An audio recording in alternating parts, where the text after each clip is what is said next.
भारत के सबसे महत्वाकांक्षी मिशन चंद्रयान 3 के चांद की तरफ रवाना होने का दिन आ गया। शुक्रवार 14 जुलाई की दोपहर में चंद्रयान 3 को विशालकाय LVM-3 रॉकेट के जरिए लॉन्च किया गया, जिसके लिए आंध्र प्रदेश के श्रीहरिकोटा स्थित Satish Dhawan space research centre में उल्टी गिनती से शुरू की गई। भारतीय अंतरिक्ष अनुसंधान संगठन यानी इंडियन स्पेस रिसर्च ऑर्गेनाइजेशन के लिए चंद्रयान 3 मिशन का लॉन्चिंग मूवमेंट बहुत ही ऐतिहासिक होने जा रहा है। इसरो के मुताबिक चंद्रयान 3 को सतीश धवन रिसर्च सेंटर से दोपहर 2:35 पर लॉन्च किया गया। मिशन ऑथराइजेशन बोर्ड ने चंद्रयान 3 मिशन को सेंटर के दूसरे नंबर के लॉन्च पैड से रवाना किया गया। चंद्रयान 3 में एक लैंडर, एक रोवर और एक प्रोपल्सन मॉड्यूल लगा हुआ है। इसका कुल भार 3900 kg है। चंद्रयान 3 से जुड़ी सभी बातों को हम आपको बताएंगे, इसी वीडियो में पूरा बताएंगे, तो बने रहें हमारे चैनल पर। वीडियो को एक लाइक जरूर दीजिएगा।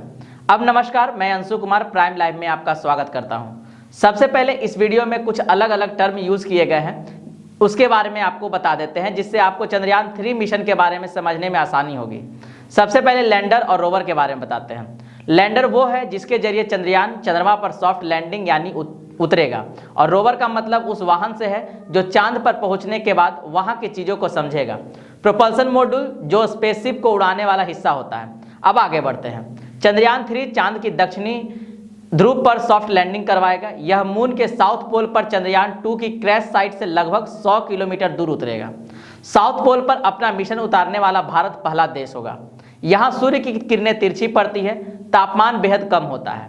यहाँ लगभग तापमान -180 डिग्री सेल्सियस होता है, जिससे यहाँ पानी मिलने की संभावना अन्य जगह के मुकाबले ज़्यादा है। इस बार मॉड्यूल के 3 हिस्से हैं। पहला प्रोपल्सन मॉड्यूल जो स्पेसशिप को उड़ाने वाला हिस्सा होता है, दूसरा लैंडर मॉड्यूल जो स्पेसशिप को चंद्रमा पर उतारने वाला हिस्सा होता है, और तीसरा मॉड्यूल रोवर मॉड्यूल है जो चंद्रमा पर डाटा को संग्रहित करने वाला हिस्सा होता है। यानी यही रोवर चंद्रमा पर का सारा इंफॉर्मेशन इकट्ठा करेगा और इसरो को भेजेगा। इस बार चंद्रयान 3 को चंद्रयान 2 की अपेक्षा ज़्यादा मजबूत और बेहतर बनाया गया है, जिससे कि पिछली वाली गलती नहीं हो सके। तो आइए जानते हैं कि कैसे चंद्रयान 2 से चंद्रयान 3 भिन्न है और इसमें क्या क्या अपग्रेडेशन किए गए हैं। इस बार लैंडर को ज़्यादा मजबूत बनाया गया है। चंद्रयान 2 के मुकाबले चंद्रयान 3 में बड़े और शक्तिशाली सौर पैनल लगाए गए हैं। इसमें गति निर्धारित करने के लिए अतिरिक्त सेंसर का उपयोग किया गया है, और चंद्रयान 2 में जो सॉफ्टवेयर की समस्या थी उसे ठीक कर अपग्रेड किया गया है। चंद्रयान 3 की लैंडर की ऑन बोर्ड पावर 738 वाट है, जबकि चंद्रयान 2 की केवल 650 वाट ही थी, और इसके साथ ही रोवर की ऑन बोर्ड पावर 50 वाट की गई है। लैंडर के साथ 4 पेलोड भी भेजे गए हैं। पेलोड वो वस्तु होता है जिसे किसी विमान या प्रक्षेपण यान द्वारा ले जाया जाता है। चंद्रयान 3 में 3 तरह के पेलोड भेजे जा रहे हैं। पहला लैंडर पेलोड, दूसरा रोवर पेलोड और तीसरा propulsion module payload. Lander payload भी 3 तरह के हैं। पहला रंभा LP जिसका काम प्लाजा घनत्व और इसकी विविधताओं का अनुमान लगाना है। दूसरा CHASS-T जिसका full form Chandra's surface thermophysical experiment होता है, जिसका काम चांद पर हीट और टेम्परेचर की एक्टिविटी को देखना है।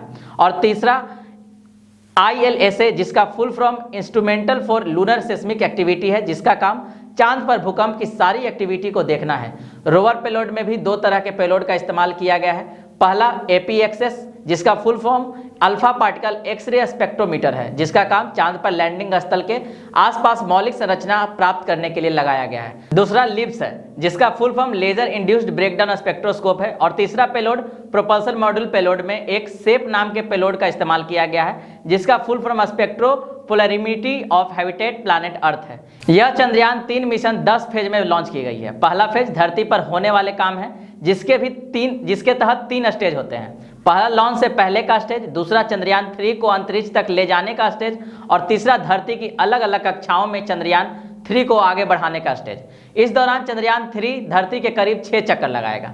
सेकेंड फेज में, जिसे लूनर ट्रांसफेरेंट कहते हैं, यानी चंद्रमा की ओर भेजने का काम, इसमें स्पेसक्राफ्ट सोलर ऑर्बिट से होते हुए चंद्रमा की ओर बढ़ेगा। फेज 3 जिसे लूनर ऑर्बिट इंसर्शन कहते हैं, इसमें चांद की कक्षा में चंद्रयान 3 को भेजा जाएगा। फेज 4 में चांद की सतह से 100 किलोमीटर ऊंची कक्षा में चंद्रयान 3 चक्कर लगाना शुरू करेगा। इसमें लगभग 7 से 8 बार चक्कर लगाकर चंद्रमा की कक्षा में पहुंचेगा। फेज 5 में इसमें प्रोपल्सन मॉड्यूल और लूनर मॉड्यूल अलग होता है। फेज 6 में इसमें चंद्रयान 3 अपनी गति को कम करना शुरू करेगा। फेज 7 प्री लैंडिंग फेज है, इसमें चांद पर लैंडिंग की तैयारी शुरू होगी। फेज 8 में जिसमें चंद्रयान 3 चांद की सतह पर उतरेगा। फेज 9 में लैंडर और रोवर चंद्रमा की सतह पर उतरकर सामान्य होंगे। फेज 10 और आखिरी फेज में प्रोपल्सन मॉड्यूल का चंद्रमा की 100 किलोमीटर की कक्षा में वापसी होगी। ये थी वो 10 फेज जिसके जरिए चंद्रमा पर हमारा चंद्रयान मिशन उतरेगा। इसे एक विशेष यान से भेजा जाता है जो आप तस्वीर में देख पा रहे होंगे।